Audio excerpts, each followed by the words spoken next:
Queridos hermanos y hermanas, con gran alegría celebramos la fiesta de Nuestra Señora del Carmen, Nuestra Señora del Monte Carmelo.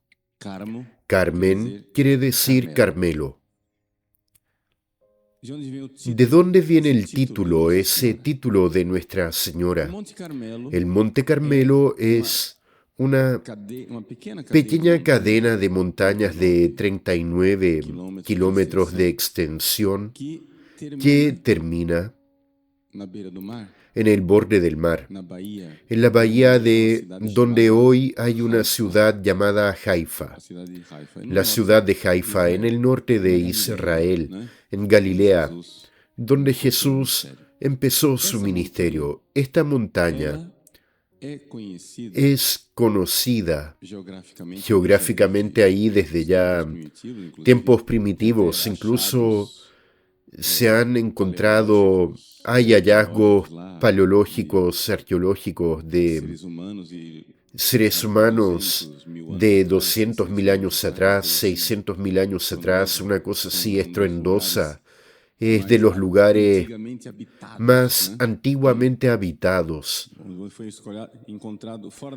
donde fue encontrado fuera de África el esqueleto humano más antiguo que fue encontrado, solo para decir que aquella montaña fue habitada por seres humanos hace mucho tiempo.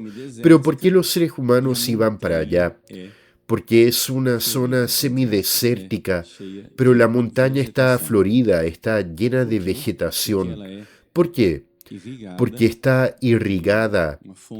Hay una fuente, un riachuelo que pasa por en medio.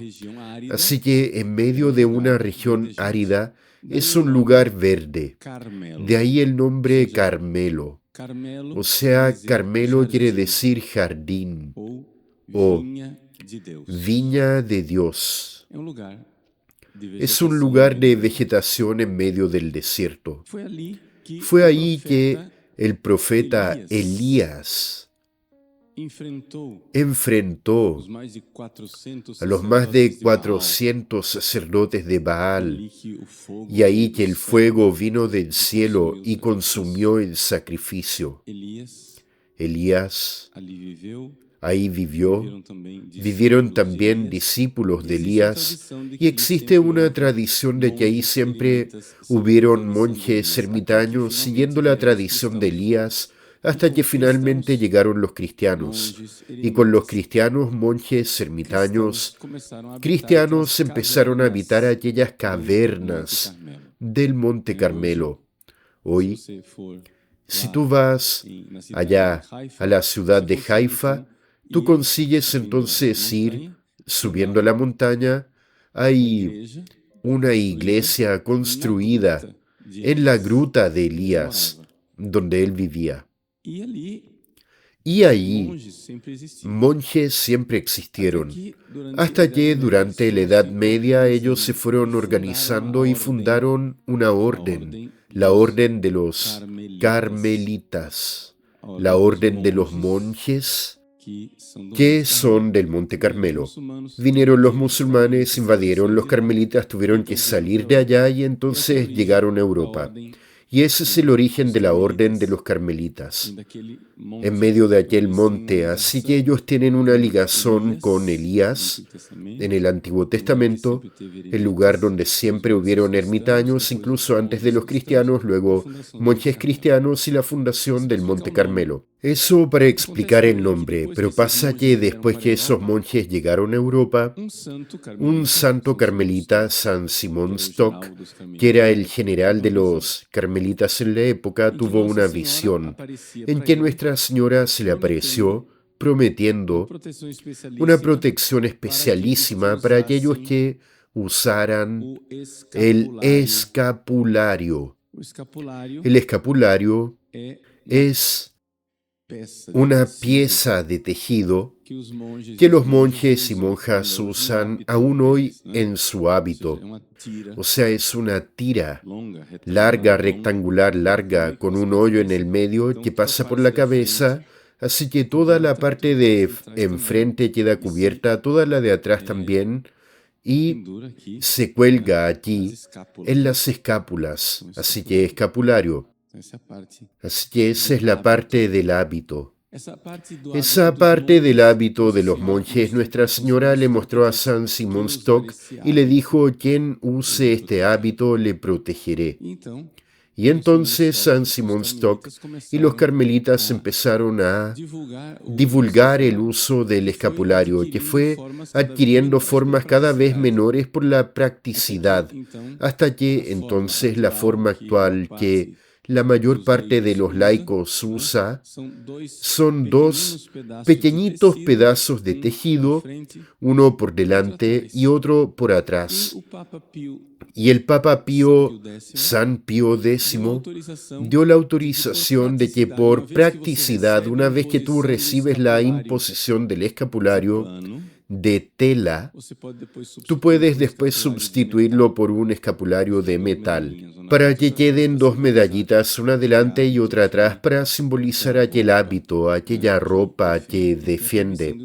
Así que tienes el permiso para ocupar las medallitas, pero la primera imposición del hábito debe ser hecha con un escapulario de tela. Así que el escapulario es un sacramental que usamos, que es diferente a los demás. Vas a usar la medalla de San Benito, la llevas a un padre, el padre bendice la medalla y la entrega a la persona. Genial. Bendice un rosario y lo entrega a la persona. Genial. Y lo ocupa. Pero el escapulario, la persona necesita recibir la imposición del escapulario. O sea, la persona que va a usar el escapulario recibe la imposición porque es un hábito que recibe, pero solo lo necesita la primera vez. Así que la primera vez la recibió, listo, acabó.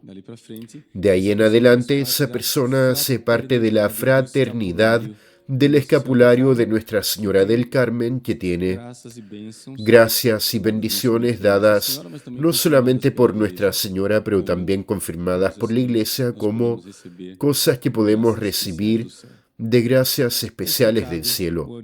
Está explicado el origen del nombre de Nuestra Señora del Monte Carmelo, la historia del escapulario, que es lo que nos llevamos a casa para meditar. Bueno, es lo siguiente, lo más importante de todo. Aquí viene lo importante, hasta aquí, hechos históricos para que te localices. El Monte Carmelo es el jardín del Señor. Así que desde temprano los carmelitas, que se desarrolló mucho más en la época de la Reforma con Santa Teresa de Ávila, miran el alma del justo, el alma de la persona que está en estado de gracia como el jardín de las delicias de Dios, donde a Dios le gusta pasear. Dios pasea en el alma del justo. Dios mora en el jardín que es nuestra alma. De las almas escogidas por Dios, donde Dios quiso habitar, claro, más allá del alma de nuestro Señor Jesucristo, que es Dios que se hizo hombre, tenemos la mayor de todas, el alma de Nuestra Señora. Nuestra Señora del Monte Carmelo, Nuestra Señora Jardín del Señor. Viña llena de flores del Señor. Es el alma de ella donde Dios le gusta pasear, le gusta habitar. El alma agraciada, llena de gracia. El alma de Nuestra Señora donde Dios quiso habitar. Dios también quiere habitar en nuestra alma. Dios quiere que nuestra alma sea un jardín de sus delicias. Por tanto, cargar el escapulario del Carmen no es solamente colocarse bajo el amparo del manto de la Virgen María, lo que ya es gran cosa por el amor de Dios, pero es también querer, como el alma de María, ser un jardín donde Dios pasea, como otrora allá en nuestros primeros padres, en el libro de Génesis, Dios bajó para pasear con Adán y Eva en el jardín del paraíso, en la brisa de la tarde. A Dios le gusta pasear en el jardín en la brisa de la tarde. Dios quiso pasear, y ese jardín era el alma de Adán y Eva, donde Dios paseaba. Solo que Dios quiso bajar a este jardín, y cuando llegó al jardín, el alma de Adán y Eva preguntó a Adán: ¿dónde estás? Porque por el pecado Adán y Eva se habían escondido de Dios, habían retirado su alma de aquella presencia bendita, de aquel amigo que pasea en nosotros. Así que hagamos nosotros el santo propósito: si tú estás en pecado mortal, anda a confesarte. Restaura ese jardín del Señor para que Dios pueda pasear en ti. Y qué paseos maravillosos hace Dios cuando nos aproximamos a su altar y celebramos la Eucaristía y después comulgamos. Él, como hizo en el corazón de la Virgen María, Él viene hoy para pasear en nuestras almas. Nuestra Señora del Monte Carmelo ruega por nosotros.